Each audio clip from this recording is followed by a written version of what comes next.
सभी को नमस्कार अंतरकारी में। और कल ही की तरह आज हम दोबारा से क्वेश्चन देखेंगे जो पीवाई क्यूज के अंदर UPSC civil service exam prelims के अंदर आए हैं और कोशिश करेंगे कि हम सही आंसर को चुनें। Which of the following statement is correct? Only the Rajya Sabha and not the Lok Sabha can have nominated members. तो ये क्वेश्चन गलत हो जाता है, लेकिन अगर आज के हिसाब से देखें तो सही है। There is a constitutional provisions for nominating two members belonging to Anglo Indian to Rajya Sabha. तो यहाँ पर लोकसभा कर होता है। लिया था ना ये क्वेश्चन। आगे के भी कर लिए थे, एक बार देखो। करो चेक करो एक बार। हाँ, ये यहाँ हो से गए थे। दिव्या हो दिव्या गए थे। कंसल्टेटिव हाँ, कमेटी यहाँ से नहीं हुआ था शायद, है ना? 17th हो गया था। ये 18th से करना है। ठीक है। दिव्या, अब आप ऐसे स्क्रॉल करना कि आंसर ना दिखे हमको। हाँ नीचे 18 करो का। और नीचे। हाँ, the speaker can ask a member of the house to stop speaking and let another member speak. This phenomenon is known as. तो डिकोरम तो नहीं होता है, क्रॉसिंग द फ्लोर, इंटरपेलेशन, इसका एक पता बार इन नहीं था। सबका मीनिंग बता दोगे प्रवेश? मुझे ही नहीं पता। अच्छा, यील्डिंग द ठीक। फ्लोर, तो ये आंसर है। हाँ, तो वी सही ऑल है, कैन ठीक। Search about it. हो गया, next question.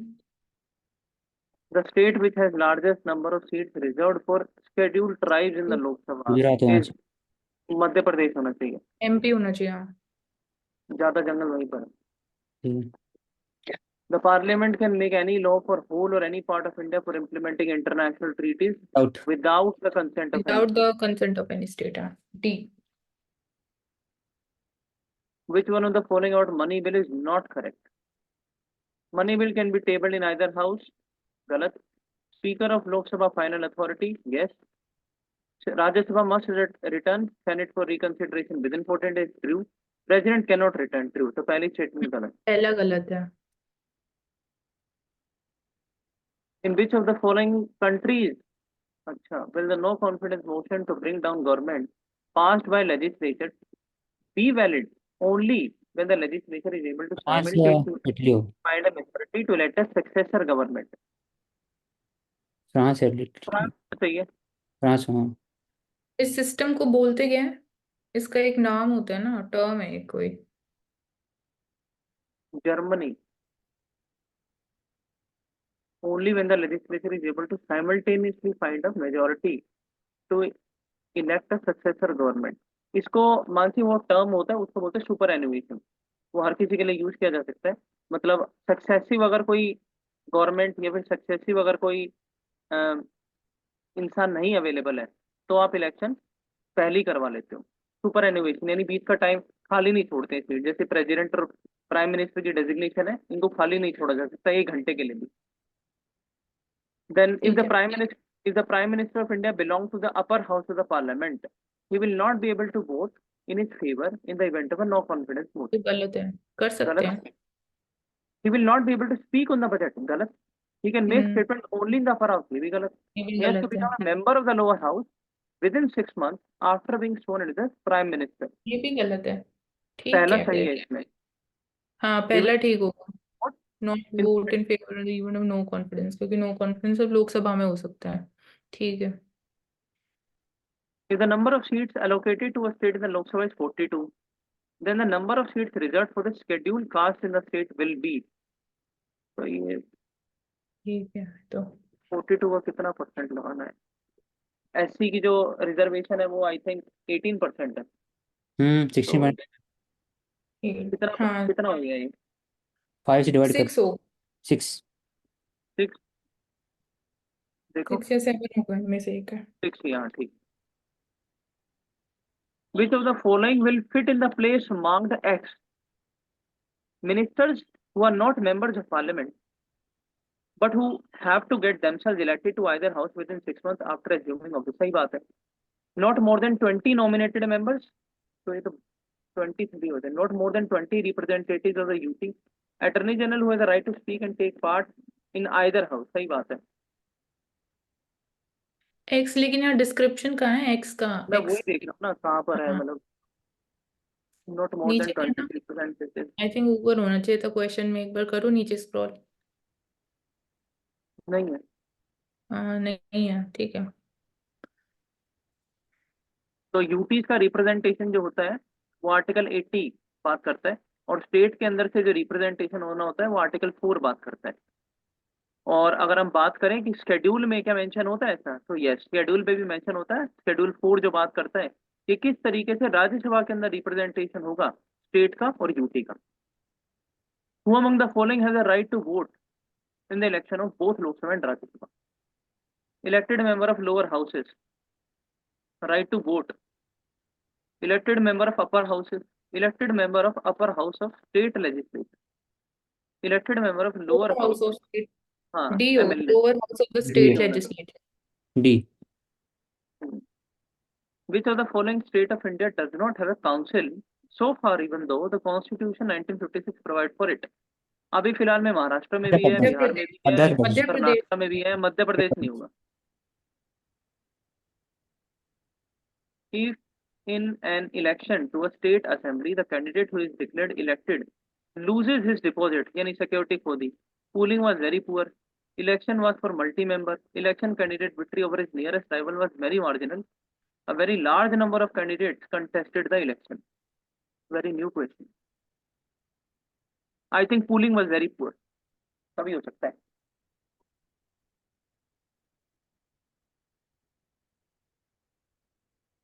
D, a very large number of candidates contested the election. ठीक है। हाँ, इसका मतलब बहुत कम कम मार्जिन से कोई जीता है तो हम्म, बस इतने क्वेश्चन है। हम्म ठीक। उसके बाद So now we are judiciary starting. नीचे डाल दें। कोई नहीं, देख लेते हैं यहीं पे। Now we are starting discussion over the judiciary. और जुडिशरी जब भी हम बात करते हैं तो जुडिशरी के अलग अलग कंसर्न्स हैं हमारे इंडिया में, पहला, और अलग अलग फीचर्स हैं। जब हम बात करते हैं जुडिशरी, तो इंडियन रिपब्लिक और उसकी सैंक्टिटी को बचाने वाली इंडियन जुडिशरी,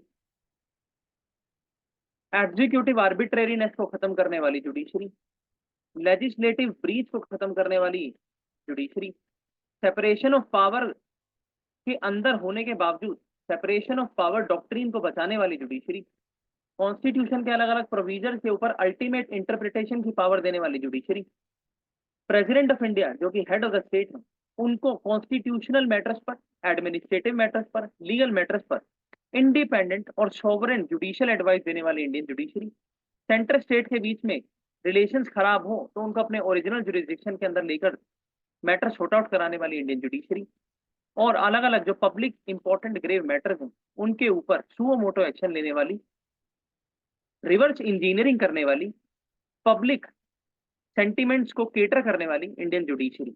ये सारे हमारे यहाँ अलग अलग डेफिनेशन हैं जो इंडियन जुडिशरी को डिफाइन करते हैं। अगर हम बात करें इंडियन जुडिशरी की, तो this is a part of constitution, this is a part of basic structure of Indian constitution, and this is a organ of state. जब हम बात करते हैं आर्टिकल 12 की, जिसमें स्टेट की डेफिनेशन दी गई है, तो उसके अंदर जुडिशरी इज अ कंपोनेंट। हम तीन कंपोनेंट होते हैं एक स्टेट के। पहला होता है legislative part, please do not solve for minute. पहला होता है लेजिस्लेटिव पार्ट, दूसरा होता है एडमिनिस्ट्रेटिव पार्ट, और तीसरा होता है जुडिशरी। तो legislative part parliament, executive part union council of minister and state council of minister, and the judicial part is a fourth. हमारे यहाँ की जो जुडिशरी है वो अलग कंट्री से किस तरीके से अलग है, दूसरी कंट्री से किस तरीके से अलग है, क्योंकि हमारे यहाँ पर जो इंडियन जुडिशरी है वो यूनिफॉर्म एप्लीकेशन के प्रिंसिपल काम करती है। यानी जब हम बात करते हैं बॉटम टू टॉप, लेकिन इंडिया के अंदर टॉप टू बॉटम एप्लीकेशन होता है जुडिशियल सिस्टम का, जिसमें सबसे ऊपर हमारे यहाँ थर्ड टायर पर जो बैठती है उसका नाम है सुप्रीम कोर्ट, सेकंड टायर पर जो बैठती है अलग अलग स्टेट्स में उनका नाम हाई कोर्ट, और फर्स्ट टायर पर जो बैठती है उनका नाम है डिस्ट्रिक्ट कोर्ट, जब वो मैटर्स को डील करती है सिविल मैटर्स को, और सेशन कोर्ट जब वो बैठती है जब वो डील करती है क्रिमिनल मैटर्स को। और उनके अलावा भी over the course of time जब हमने देखा कि इंडियन जुडिशरी के अंदर जो इंफ्रास्ट्रक्चर है, मैनुअल भी फिजिकल भी, वो इतना कॉम्पिटेंट नहीं है कि वो पेंडेंसीज ऑफ केसेस को सॉर्ट आउट कर पाए, टाइमली जस्टिस दे पाए, डिले इन जस्टिस ना कर पाए, तो उसी के लिए फिर हमारे यहाँ आता है एडीआर, जिसका बोलते हैं associate alternative dispute resolution mechanism, जिसके अंदर हम बात करते हैं ट्रिब्यूनल्स की, क्वासी जुडिशियल बॉडीज की, और अलग अलग मैट्रिमोनियल डिस्प्यूट्स, इन चीजों को डील करने वाले इंस्टीट्यूशन। तो अब हम देखते हैं कि इंडियन जुडिशरी किस तरीके से स्टार्ट होती है, और इसमें हम जो अपना डिस्कशन है उसको स्टार्ट करेंगे सुप्रीम कोर्ट से लेकर के और ट्रिब्यूनल तक। तो the very first thing which is mentioned on the screen is dispute resolution. तो जब भी लड़ाई होती है तो we are not reaching out to the authority that is the legislature. जिन्होंने कानून बनाया हम उन पे नहीं जाते हैं, हम उन पे जाते हैं जो कानून बनाने के ऊपर भी अथॉरिटी होती है, जहां से कानून डराइव होता है। तो judiciary is an institution from where the law derives, and judicial system provide करता है कि किस तरीके से अगर दो इंसानों के बीच में डिस्प्यूट हो जाए, दो गवर्नमेंट्स के बीच में हो जाए, गवर्नमेंट या सिटीजन के बीच में हो जाए, कंट्री और दूसरी कंट्री के बीच में हो जाए, तो किस तरीके से डिस्प्यूट रेजोल्यूशन होगा। Judicial review is a power of the judicial institutions to review the constitutionality, the legality, the procedural aspects, the substantial aspects of any particular law, any particular executive decisions taken by the government, taken by the legislative authorities respectively, and to make them constitutionally valid in case they are legally viable, and constitutional unwired in case they are against the principles of the constitution. Then upholding the law and enforcing fundamental rights. Upholding the law, which is procedure established by law, which is mentioned in Article 21 of Part 3 of the Indian Constitution, prescribing fundamental right itself. यानी आपके जो fundamental rights हैं, वो जो आप enjoy करते हैं 14 से लेकर के और 30-32 तक, उनके अंदर ही ये बताया गया कि आपके जो प्रोसीजर, आपके जो राइट्स हैं, वो किस तरीके से काम करने चाहिए। प्रोसीजर इस्टेब्लिश बाय लॉ, यानी आप राइट्स एंजॉय करिए लेकिन उस तरीके से करेंगे जिस तरीके से कानून आपको सैंक्शन करता है। अगर आप ये क्वेश्चन उठाएं, पॉलिटिकल साइंस के हमारे यहाँ थ्योरिस्ट भी बैठे हैं, अगर उनसे मैं जानना चाहूँ कि क्यों हमारे यहाँ जो है जुडिशरी की जरूरत पड़ती है, क्योंकि जब हम बात करते हैं फाउंडेशन ऑफ स्टेट, तो सबसे पहले जो चीज बनती है वो तो गवर्नमेंट बनती है, जुडिशरी का तो कोई रोल ही नहीं होता। तो जुडिशरी को क्यों लाया गया? जब स्टेट को, इसका आंसर मैं बता देता हूं इन वन लाइन, जब स्टेट को हम लाते हैं, उसके लाने से पहले भी लॉ एंड ऑर्डर होता है। अगर हम प्रैक्टिकलिटी की बात करें, प्रिस्टीन सोसाइटीज की बात करें, तो there was law and order in the society, but still people approached a third party that is government, और लोगों ने बोला कि हम एक ऐसा इंस्टीट्यूशन चाहते हैं जो हमारे को सुपरवाइज करे, सुपरवाइजरी नेचर का हो, हम अपना काम खुद करने में सक्षम है, हम दूसरे आदमी के साथ प्रेम के साथ रहने के लिए सक्षम है, किसी को हार्म भी नहीं करेंगे, लेकिन हमारी जो ह्यूमन टेंडेंसी है वो फिकल माइंडेड, हमारी जो ह्यूमन टेंडेंसी है वो सब्जेक्ट टू पैशन है। तो हमारा पैशन कब हमारी रीजन के ऊपर डोमिनेट हो जाए हमें भी नहीं पता। तो इसीलिए हम आपको अपने कुछ राइट एज अ स्टेट दे रहे हैं, यानी आप एक थर्ड पार्टी हैं, हम आपको अपने कुछ ऐसे राइट दे रहे हैं जिनको आप यूज कर सकते हैं हमारे पैशन को दबाने के लिए। हम कुछ गलत काम ना करें, हम किसी दूसरे को मारने ना लग जाएं, हम जो है इनसेसेंट स्ट्राइक ना कर दें, उस टाइम के लिए हम आपको पावर देने कि आप हमारे को पीट भी सकते हैं, आप हमारे को यूज ऑफ आर्म भी कर सकते हैं हमारे ऊपर, क्योंकि वो हमारे इंटरेस्ट में ही होगा। और यही जो कंसेप्ट है, इसी के बिहार पे थ्योरी आती है इकोनॉमिक्स के अंदर, लेजिस फेयर, यानी हम सक्षम है इकोनॉमी चलाने के लिए, आप सिर्फ सुपरवाइज कीजिए। जब दिक्कत होगी, जब हम बोलेंगे कि दिक्कत है, तब आप आकर इंटरवीन कीजिए। तो this is how the coming, this is how the state comes into the picture. लेकिन जब स्टेट भी आ जाता है तो थोड़े बात ये पता लगता है कि लॉर्ड एक्टन एक हमारे यहाँ वाइसरॉय हुए, तो उन्होंने कहा था कि power corrupt and absolute power corrupt absolute. जब लोगों ने वो पावर एक बार उनको दे दी स्टेट को कि आप हमें सुपरवाइज कीजिए, लेकिन उनको सुपरवाइज करने के लिए कौन चाहिए? तो उनको सुपरवाइज करने के लिए एक ऐसी अथॉरिटी चाहिए जो कानून के बिहाफ पे उनको सुपरवाइज करेगी, and that is judiciary. So now we can scroll down. तो अगर हम बात करें इंडिपेंडेंस ऑफ जुडिशरी की, तो इंडिपेंडेंस ऑफ जुडिशरी में क्या क्या चीजें हैं, जुडिशरी की इंडिपेंडेंस जरूरी क्यों है? अगर क्वेश्चन तो ये उठे, तो इसलिए जरूरी है कि अगर जुडिशरी इंडिपेंडेंट नहीं होगी तो स्टेट के पास एब्सोल्यूट पावर है, वो जुडिशरी को कुछ समझेंगे ही नहीं, वो किसी भी तरह के कानून बना सकते हैं, किसी भी तरह के एग्जीक्यूटिव एडमिनिस्ट्रेटिव डिसीजन ले सकते हैं। Then how the checks and balance will come on them? So therefore, the independence of judiciary is mentioned in Indian Constitution in Article 50, which says that it is the responsibility of the state to separate judiciary from the executive. और इसी का एक impact है कि NJAC act 2015 जो कि constitutional अनवायर किया गया, जिसके अंदर ये बोला गया कि आर्टिकल 50 के अंदर लिखा है कि आप जुडिशियल अपॉइंटमेंट के मैटर्स के अंदर दखल अंदाजी नहीं कर सकते। इवन जो सुप्रीम कोर्ट के चीफ जस्टिस ऑफ इंडिया है, सुप्रीम कोर्ट के क्लर्क को क्या सैलरी मिलनी है, that is also decided by the CGI, not by the administrative agencies or by the government. And this is showing that independence of judiciary is very important, because if there will be an interference, then it will lead to the minimization of the power of the judiciary. इसका एक contemporary example भी हम देखते हैं कि किस तरीके से जो मास्टर ऑफ रोस्टर एक कॉन्सेप्ट होता है, जहां पर जो CGI है कोर्ट के, वो कोलेजियम सिस्टम के पार्ट होने के बावजूद मास्टर ऑफ द रोस्टर के अकॉर्डिंगली जो ट्रांसफर ऑफ द केसेज है या एलोकेशन ऑफ केसेज है, उसमें उनकी autonomy, and that leads to the question mark over the sanctity over the other judges which are in number 30 in the Supreme Court, कि क्यों supreme court के chief justice के पास ही master of the roster की responsibility है।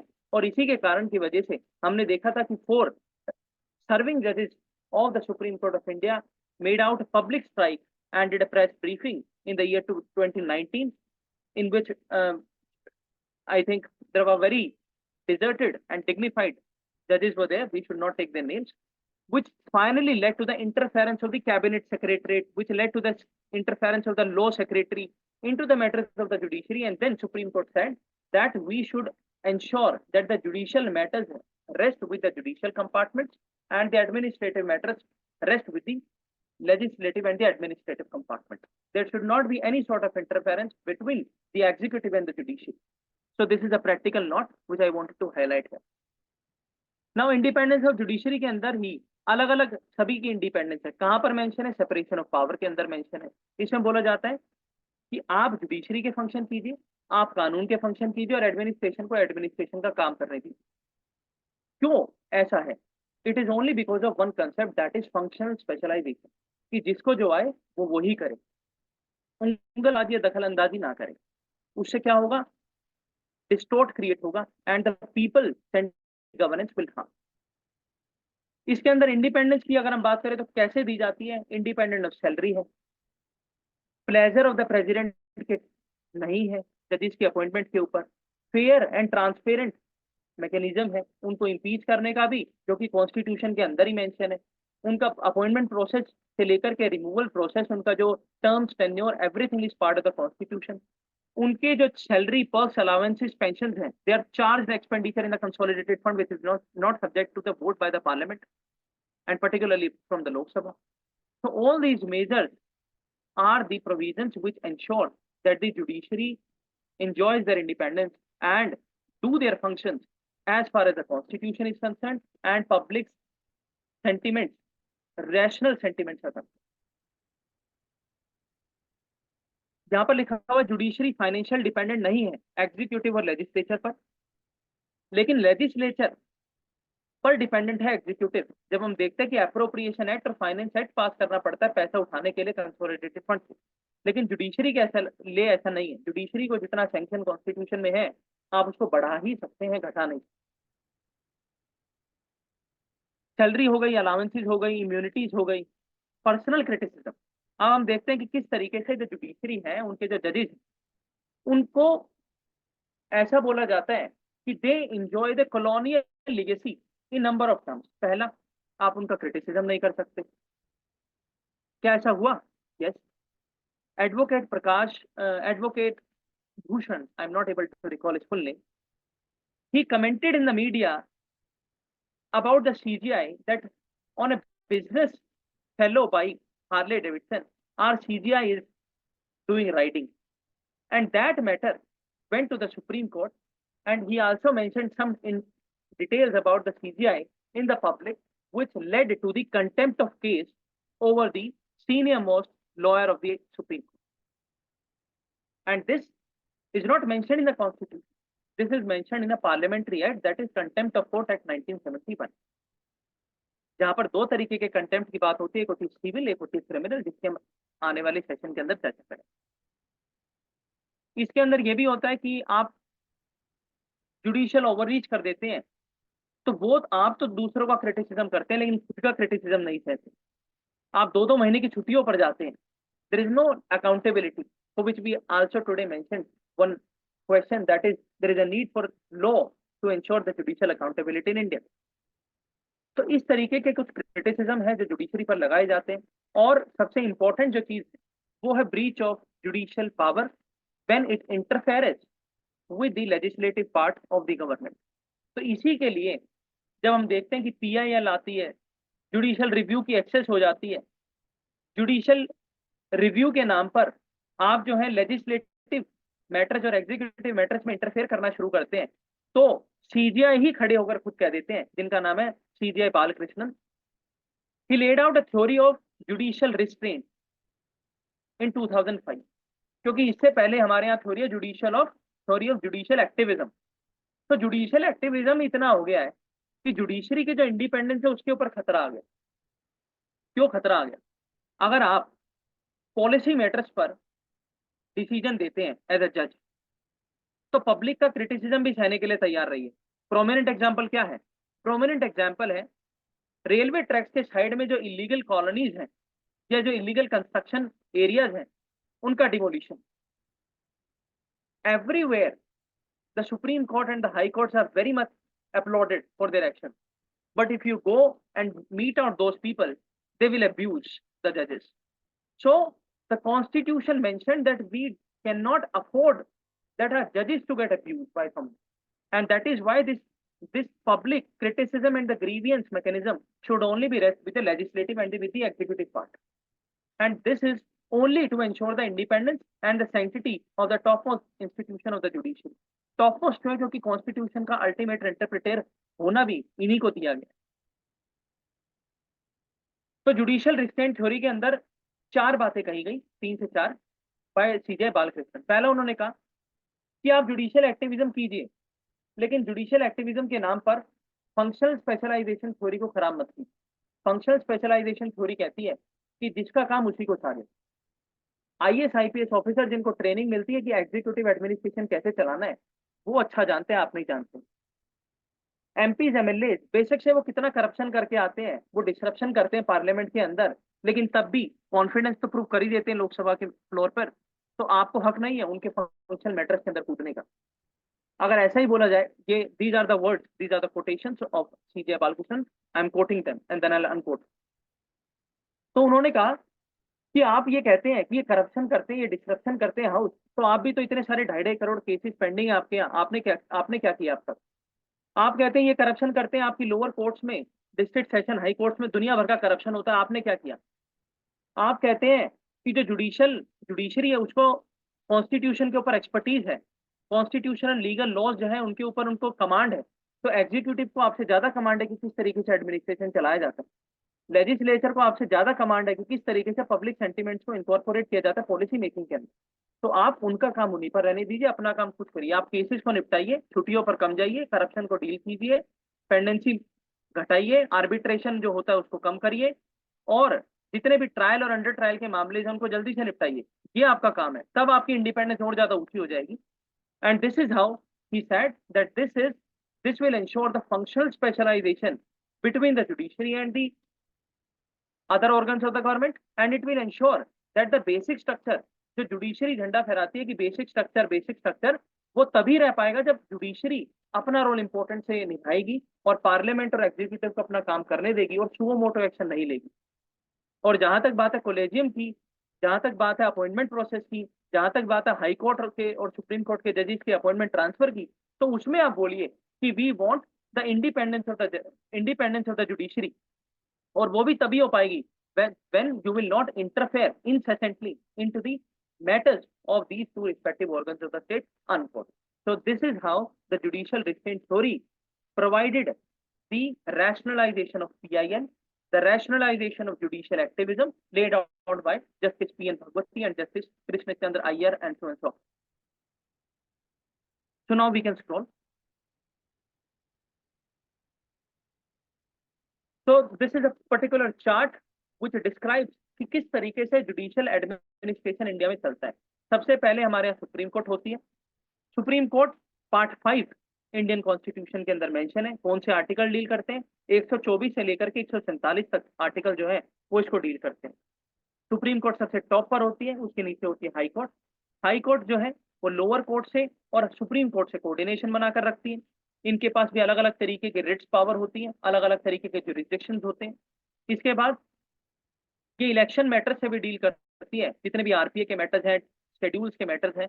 इसके नीचे आती है डिस्ट्रिक्ट कोर्ट जो डील करती है civil cases, matrimonial, civil disputes. और इनके नीचे आती हैं सबऑर्डिनेट कोर्ट्स, जिसमें आप बात कर सकते हैं फौजदारी कोर्ट हो जाती है, जिस तरीके से अलग अलग सिविल एंड क्रिमिनल नेचर के ट्रिब्यूनल्स हो जाते हैं। तो ये जो पूरा प्लान है, ये प्लान ही अपने आप में कॉन्सेप्ट है जिसको बोला जाता है इंटीग्रेटेड जुडिशियल सिस्टम, जिसमें कि सुप्रीम कोर्ट टॉपर और उसके नीचे टॉप कोर्ट जो है वो आती चली जाएगी। ये यूनिफाइड और इंटीग्रेटेड जुडिशियल सिस्टम क्या दर्शाता है कि इंडिया के अंदर जो प्रोनाउंसमेंट टॉप कोर्ट देगी वो बीच वाली को, नीचे वाली को, हर किसी को मानना पड़ेगा।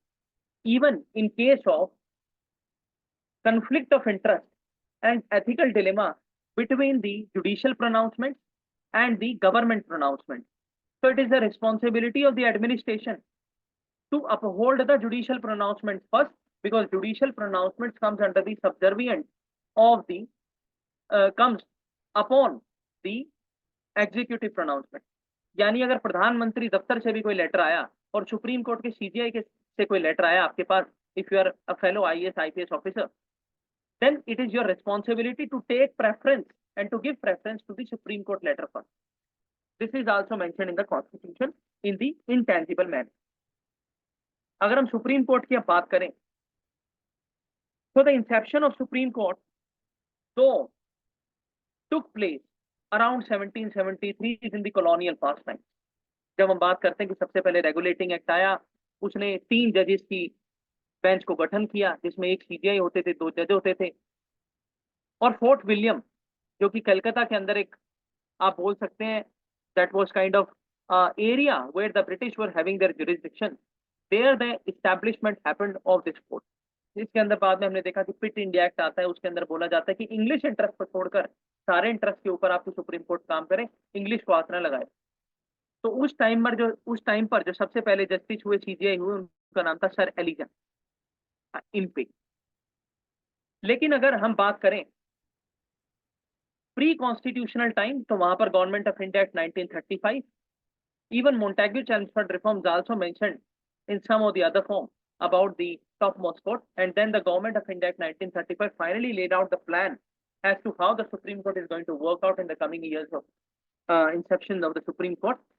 Or finally, in 1937, we see that Government of India Act 1935 laid out the foundation of the Supreme Court, जो कि 1937 के अंदर was established. And Mr. Oshik can mention that what was the location. I think it was West Bengal itself, not Delhi. कहाँ पर 1773? Yes. हाँ, waste Bengal 1773 में। Yes. Delhi में Yes. कहाँ से होंगे?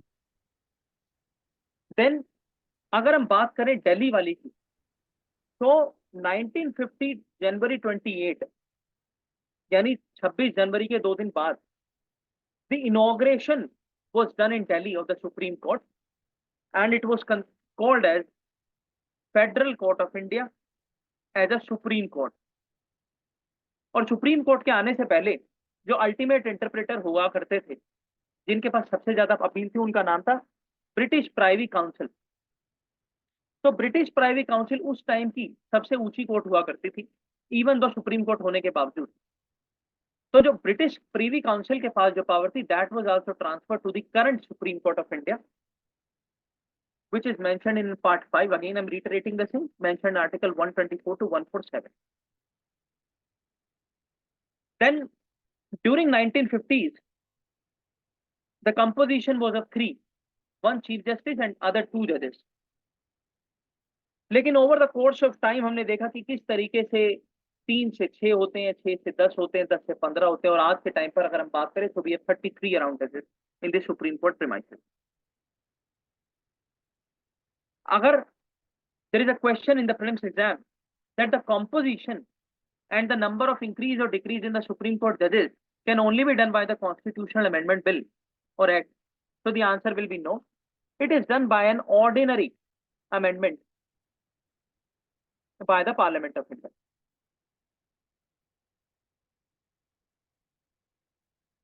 Then if we talk about the appointment process, that how the judges are appointed. So the judges of Supreme Court are appointed by the President of India. President of India जो है वो chief justice को appoint करते हैं और chief justice को अपने साथ लेकर के अलग अलग जो रह गए जजेस उनको अपॉइंट करते हैं। और इवन हाई कोर्ट के जजेस के टाइम पर भी जब उनकी अपॉइंटमेंट होती है तो भी जो सुप्रीम कोर्ट के चीफ जस्टिस हैं उनकी सलाह तो ली जाती है। तो अपॉइंटमेंट प्रोसेस के ऊपर बहुत सवाल है। अगर सुप्रीम कोर्ट के अंदर कोई आप सुप्रीम कोर्ट का अगर आप जिक्र भी करते हैं तो सबसे जो इंपॉर्टेंट मैटर सुप्रीम कोर्ट को लेकर आम जनता के दिमाग में रहता है वो रहता है अपॉइंटमेंट प्रोसेस से ही रिलेटेड। और वो अपॉइंटमेंट प्रोसेस का लेना देना क्या है, वो है कोलेजियम सिस्टम से रिलेटेड। कोलेजियम क्या होता है? कोलेजियम एक ऐसा ग्रुप ऑफ जजेस होता है जो रिकमेंड करता है प्रेसिडेंट साहब को कि भाई इतने लोगों में से हमने इन लोगों को चुना है जो कि कॉम्पिटेंट हैं सुप्रीम कोर्ट के जज बनने के लिए। अगर हम आमतौर पर समझना चाहें उस कोलेजियम के अंदर कौन होगा, कितने लोग होंगे, कैसे उसकी रिकमेंडेशन होगी, लिखित में मानी जाएगी, मानी भी जाएगी या नहीं मानी जाएगी, इसके ऊपर सुप्रीम कोर्ट के ही अलग अलग केसेस आए। अगर हम बात करें कंसल्ट कोलेजियम की तो सबसे पहले हमारे यहाँ जो केस है उसका नाम है फर्स्ट जज केस 1982। यहां पर बात की गई कि कॉन्स्टिट्यूशन के अंदर तो ऐसा कुछ नहीं लिखा है लेकिन फिर भी कॉन्स्टिट्यूशन कहता है कि consultation of chief justice obligatory होती है in the case of appointment of जजेस अदर देन चीफ जस्टिस। यानी ये कॉन्स्टिट्यूशन के अंदर ऑब्लिगेशन है प्रेसिडेंट के ऊपर कि जब आप अदर जजेस को अपॉइंट करें तो चीफ जस्टिस की परमिशन तो चाहिए ही चाहिए, उनका ऑब्लिगेशन तो चाहिए ही चाहिए। तो केस आता है फर्स्ट जज केस 1982।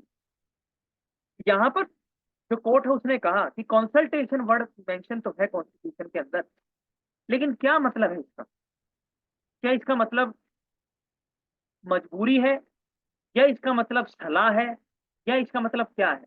तो सुप्रीम कोर्ट ने कहा कि भाई ये जो कंसल्टेशन लिखा हुआ है इसका सिंपल सा जो मतलब है वो ये सलाह यानी एक्सचेंज ऑफ व्यूज। हमने आपको अपने व्यूज दिए, आप मानो चाहे ना मानो, ऐसा बोला गया फर्स्ट जज केस 1982 के अंदर।